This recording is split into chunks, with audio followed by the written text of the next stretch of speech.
"Please help. My mom didn't wake up," the little girl told the female cop, her words shocking everyone. The knock on the door was soft at first, tiny, trembling knuckles against cold wood in the middle of a snowy morning. When Officer Emily Carter turned her head, she saw a little girl in a bright yellow coat standing alone on the porch, her curls damp from falling snow, her small hand still raised as if she wasn't sure she was allowed to ask for help. Her voice barely carried over the winter wind, but the words cut through the air like glass. Her mom wouldn't wake up. Before we go further, if you believe in kindness, second chances, and the power of compassion to change lives, please take a moment to like, comment, share, and subscribe to the channel Grandma Dearie. Your support keeps these heartfelt stories alive. The child couldn't have been more than 5 years old. A green backpack hung loosely from her shoulders, and her cheeks were pink from the cold. Officer Emily had been responding to a routine neighborhood welfare check when the girl appeared, pointing toward the blue front door behind her. The house looked ordinary, white-trimmed windows, a porch light still glowing though it was morning, snow resting gently along the steps, but there was nothing ordinary about the fear in the little girl's eyes. Emily knelt down to her level, her training telling her to stay calm, her heart telling her to move quickly. She asked gentle questions, trying to understand, but the child's answers were simple and repetitive. Her mom had gone to bed. She wouldn't wake up. She had tried shaking her. She had waited. She had even put on her own coat and backpack like her mother always told her to do before school. When nothing changed, she stepped outside and looked for help. Inside the house, the air felt still and heavy. The living room was tidy but quiet, as if time had paused. Toys were arranged neatly in a corner. A half-folded blanket lay on the couch. On the kitchen counter sat a small note that read, "Lunch in the fridge, love you."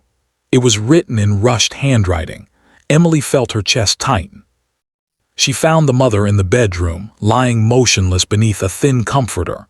Paramedics were called immediately.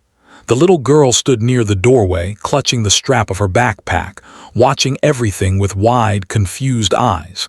She didn't cry. She didn't scream. She simply looked at Emily as if she expected her to fix it. The paramedics worked quickly. The mother had a pulse, faint but there.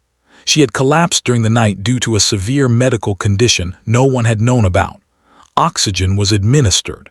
The stretcher rolled through the hallway, past the toys and the folded blanket, past the life that had nearly been left behind. The little girl reached out as they passed, her fingers barely brushing her mother's hand. Emily made a decision in that moment that went beyond duty. There were no immediate relatives available. The emergency contacts weren't answering. The child had no one else to stay with.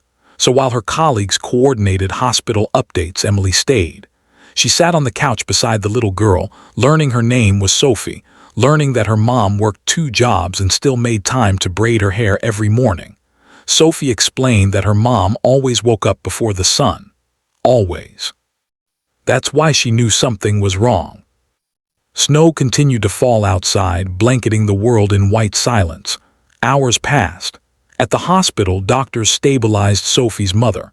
It would take time, they said. She had been exhausted for months, pushing her body beyond its limits.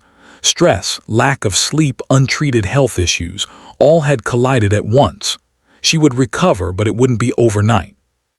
Emily drove Sophie to the hospital that afternoon. The little girl sat quietly in the back seat, her boots dangling above the floor.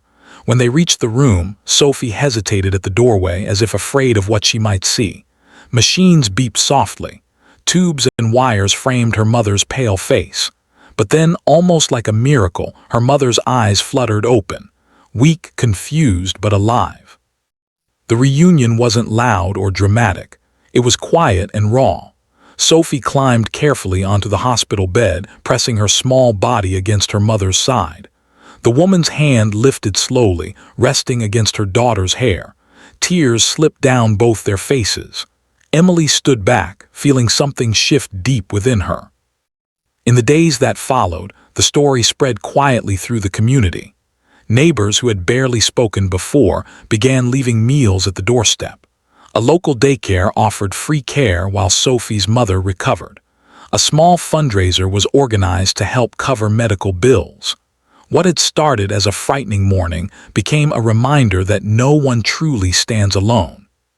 For Emily, the experience lingered long after the paperwork was filed. She visited the hospital on her days off, bringing coloring books and stuffed animals. She watched Sophie transform from a frightened child into a smiling, hopeful little girl again. And she watched a tired, single mother learn to accept help for the first time in her life. Recovery wasn't simple. There were therapy appointments, lifestyle changes, and difficult conversations about slowing down. Sophie's mother struggled with guilt, with the fear of what could have happened. But each time doubt crept in, she remembered her daughter's bravery, how a 5-year-old had faced the snow and knocked on a stranger's door to save her life. That courage became her strength. Weeks later, on a crisp winter afternoon, Sophie and her mother stood outside their home once more. This time the porch light was off, the windows glowing warmly from inside. Emily stopped by to check in. Sophie ran to her, wrapping her arms around the officer's waist. There was laughter